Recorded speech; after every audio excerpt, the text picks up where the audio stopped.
welcome back to our teaching in the book of John. Now, the last time we were here, we were in chapter 4, dealing with Jesus' encounter with the Samaritan woman. And as you recall, it was in the plan of God that Jesus should go through Samaria and enter into this Samaritan village and meet this woman, because we know, according to customs, the Jews and Samaritans did not have anything to do with one another.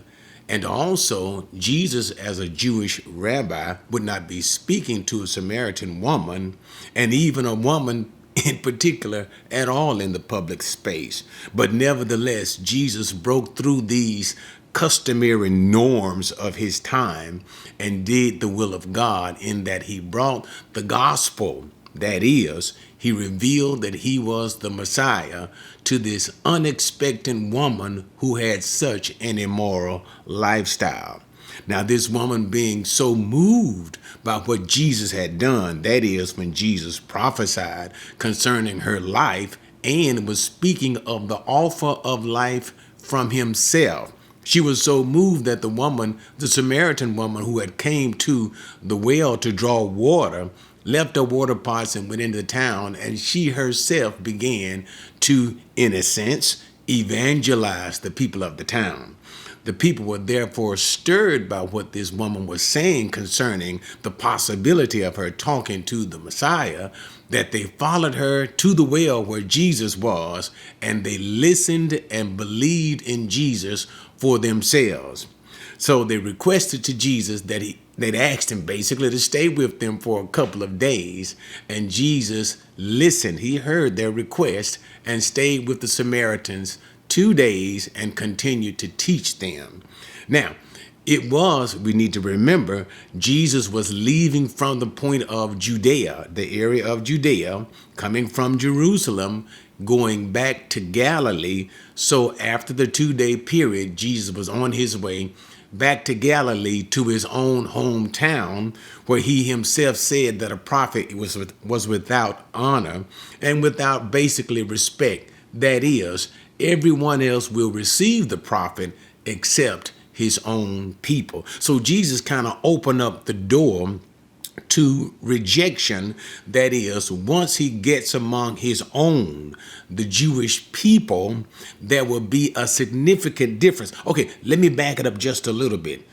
When Jesus was with the Samaritan, he basically did no signs and wonders. But when he get to his own people, he will do many signs and wonders. Yet, although he does do so many signs and wonders, there will be so much difficulty in them believing in him. That is, believing that he actually is the Messiah.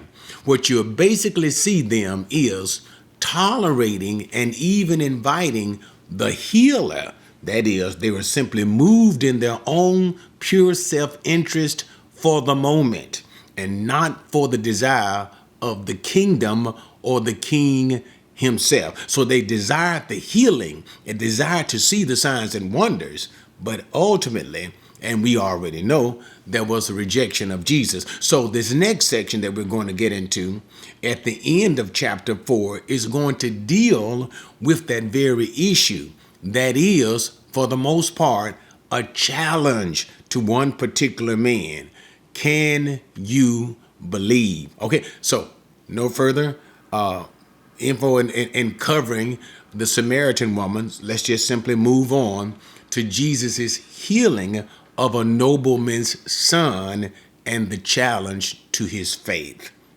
John 4:46. Therefore he came again to Cana of Galilee, where he had made the water wine, and there was a royal official whose son was sick at Capernaum.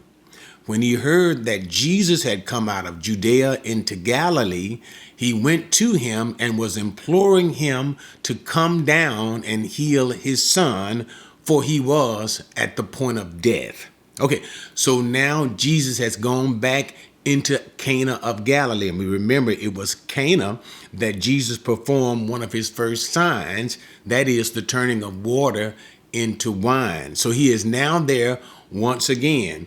And so while he was there, a particular royal official Who he was, we don't know, but most likely he was a Jewish royal official, had heard that Jesus had basically returned. So this lets us know that the popularity of Jesus had greatly increased at this time, so that his whereabouts could be figured out, or could be known, that is, could be known by other people. Jesus's popularity had truly grown because of what he was doing, that is, the signs and the wonders. So you want to keep that in the back of your mind while we work through this particular text, because here we come to a royal official who has a son very sick. And so therefore the royal official has a need. He comes to Jesus with a need, and the need is to heal his son, who is almost at the point of death.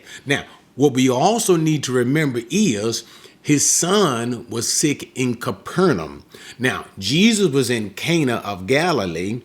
The man, the royal official, came from Capernaum. This will all prove important as we work through the text. But Capernaum is approximately 25 miles north of Galilee, I believe it is, but 25 miles away from Galilee. So this ruler had walked 25 miles in order to meet Jesus. And when he actually met Jesus, he began to implore him. That is, in a sense of pleading with Jesus to come with him and heal his son, for his son was at the point of death. Okay, so now that's key, to come with him and heal his son. And this is the issue that starts this whole voyage, if you'll let me say it this way, a voyage of faith. So now let's see what Jesus does. Watch how he responds to this ruler concerning to come down with him so that he can heal his son. No doubt the ruler was pretty much thinking that Jesus would come down, lay his hands on his son, and heal his son. That's why he's asking Jesus, come down, come go with me to Capernaum. Okay, enough of that. Let's get into it. Verse number 48. So Jesus said to him, unless you people see signs and wonders, you simply will not believe. The royal official said to him, sir, come down before my child dies. Now, let me just simply stop there and look at what's happening. It seems in Jesus' response, notice now, turn on the theater of your mind.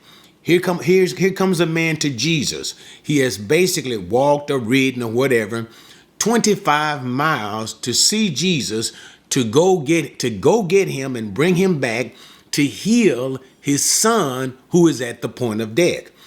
There is nothing new with Jesus healing people. Remember, ever since we saw Jesus at the first Passover, that is his first Passover, when he began his evangelistic ministry, ever since we saw Jesus during that time, he would always do signs and wonders. And remember the whole concept of signs and wonders. It is not the fact of the miracle within itself, but what the miracle says about the one who does the miracle and his proclamation. So by Jesus doing these particular miracles, he is already stating he is the Messiah. The miracles, or should we even say, the signs, simply attest to his claim. He is who he claims to be. So nothing new about Jesus doing these particular signs and wonders, but we see something that seems somewhat coarse that comes from Jesus. Up until this point in our study of John, Jesus has, for the most part, been pretty mild. But notice his response to this ruler. It almost seems as a stern rebuke. Notice what he says to him. The man is saying, please, Jesus, come with me. My son is about to die. And notice how Jesus, unless you people see signs and wonders, you will not believe. Now, what brings such somewhat, it almost appears, rebuke from Jesus? Why is he so tough on this particular guy when all the man wants to do is get Jesus to come heal his son, something Jesus has done all the time? what you have to understand is Jesus is not necessarily rebuking the man. Now, it comes off as if it is a rebuke, but it's not necessarily a rebuke. What Jesus is doing is challenging the man. Remember, we always see, even in the writings of Paul, how the Jews seek after a sign, the Greeks seek after wisdom, but we're not going to get into all that point. But the whole principal nature of what he is saying is the Jews constantly needed a sign to prove, a sign from Jesus to prove that he was the Messiah. And you can see that all throughout the gospel without me going to state specific events. But they would always say, show us a sign, show us a sign, show us a sign, which simply means do a miraculous work. The idea behind this is if you do a miraculous work, we will believe. But if you've been watching me in this study of the book of John, that's the one thing that Jesus knew. Number one, he knew the heart of a man.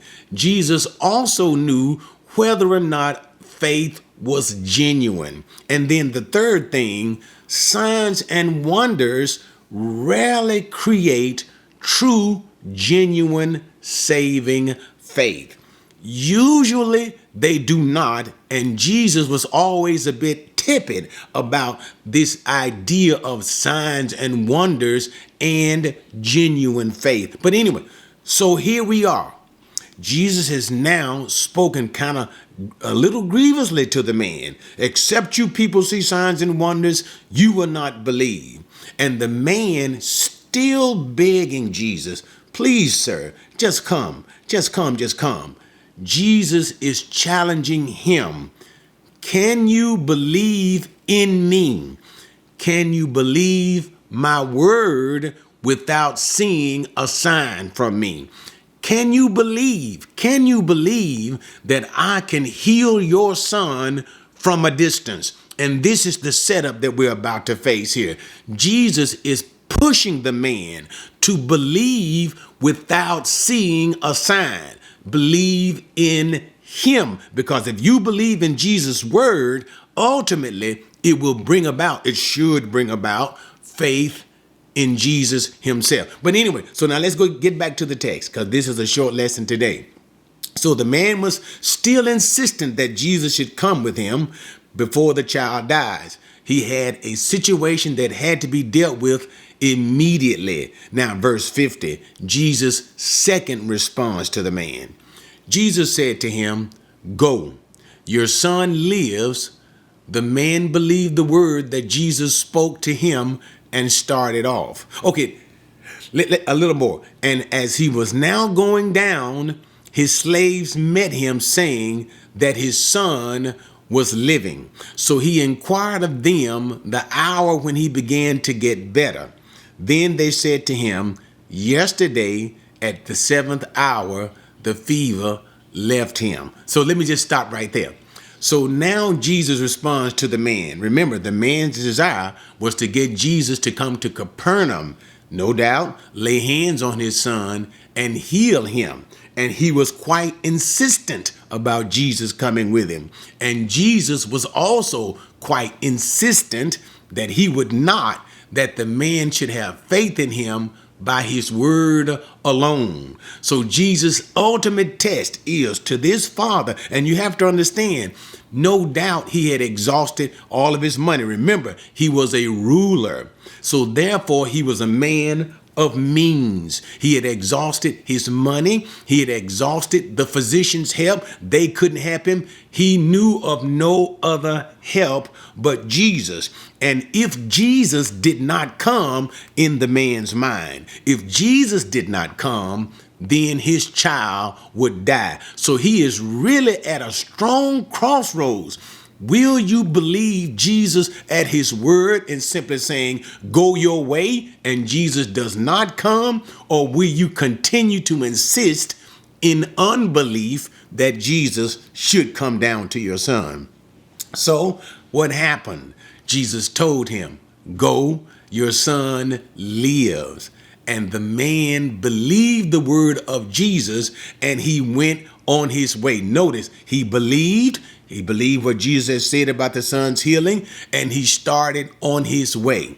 Now, Remember what I told you guys about what was so important about Capernaum and the distance between Cana of Galilee and Capernaum being roughly about 25 miles. So that man had to travel some distance, whether by horse or whether by walking or whatever. It was still some distance. Can you imagine that every step he took, he was thinking to himself, I wonder is my son really healed? Why? Because if I get back there without Jesus there to lay hands on him, it will be too late. He was already at the point of death when I left, when I came to Jesus. Now, if I actually go back and don't have Jesus and he is not healed, my son will be dead. So he gave that man ample opportunity to turn back around. And that I like. Let me tell you why I like that.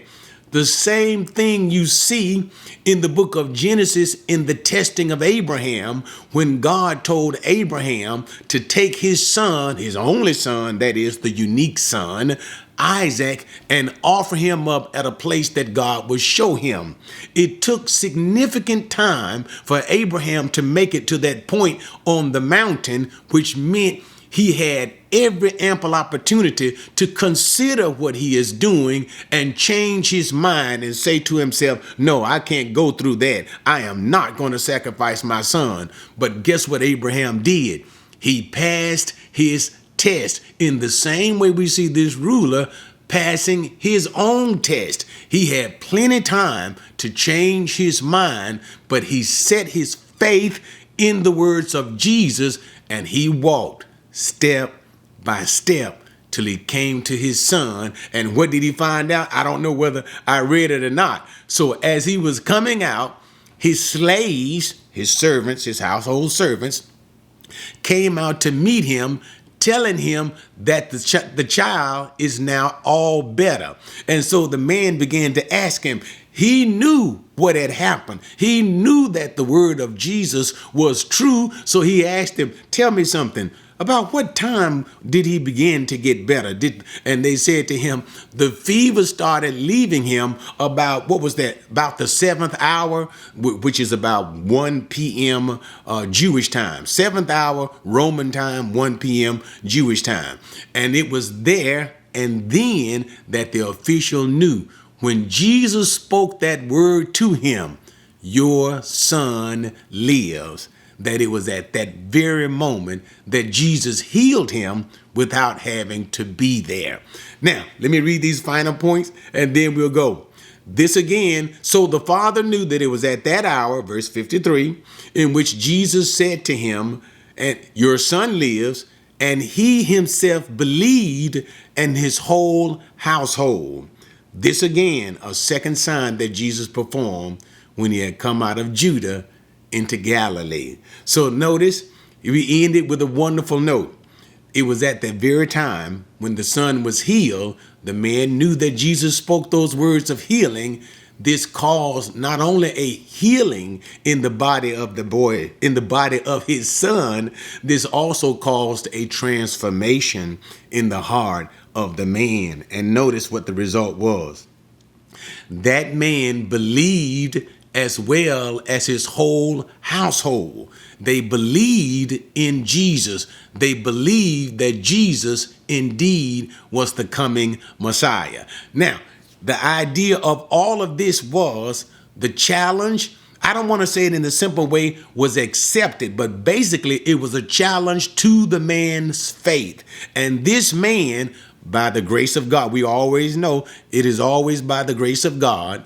This man, by the grace of God, stepped up to, and I'm saying it this way, guys, but he stepped up to the challenge and he believed without seeing. Remember the whole thing that Jesus kept saying, you people, unless you see signs and wonders, you will not believe. He was saying to the man, can you believe without seeing signs and wonders? And the man's answer was, yes, I believe. And this ended up being the second great miracle that Jesus did in that area. So let me finish it saying it this way. I like this because it is such a tender thing, even for us today. We don't always see the signs and the wonders. We don't always see the miraculous things taking place. But what we do have is what Peter said that we have. Let me tell you what Peter said. Peter said, yes, we were in the mountain of God. And yes, we bared witness to the things that Jesus has spoken and the things that happened to Jesus. What things are you talking about, Peter? We saw his transformation. We were there when Moses and Elijah appeared. He said, but you know what though? Even though we saw and witnessed all of these miraculous things that Jesus did, we have something even more sure than that. And that is the word of God. Even though we today, we don't see all of the signs and the wonders, that was in an age before us, and that's also in an age that will follow us. Once again, no, don't confuse it. Signs and wonders will return. And you'll see that in what is it, Revelation chapter 11 with the two witnesses, but it's not for us at this time. What I challenge you, what the Lord is challenging you in your faith is, can you believe without seeing them? Can you be like this ruler and say, Lord, I believe, even though I've seen no signs and wonders, but because you said it? Or can I even say it this way? Because your word says it, I believe. All right, guys. I do too. I believe. Sometimes it can be challenging to our faith, but we believe. Thanks for joining me in that very short lesson, guys, as we wrap up chapter 4 in dealing with the Samaritan woman and the Samaritans who were able to believe without a sign. And then we also see now there was a particular Jewish man who was able to believe without a sign, and God confirmed his faith. So join me next time as we move into chapter 5 and we get into some wonderful theological discussions that deals with Jesus's challenging, let me back that up. That deals with Jesus's interaction in healing a man and how healing the man brought controversy, and this controversy led to a declaration of Jesus. Once again, dealing with the principal reason why John wrote his gospel. That is, Jesus is God. So join me at that time. And remember, guys, always do your best if these videos are a blessing to you. If God enables you, touches your heart, support the ministry. So look in the description. There's always a link there to teach you how you can be a blessing to this ministry and how we can continue to bring these lessons to you. All right, guys. See you next time.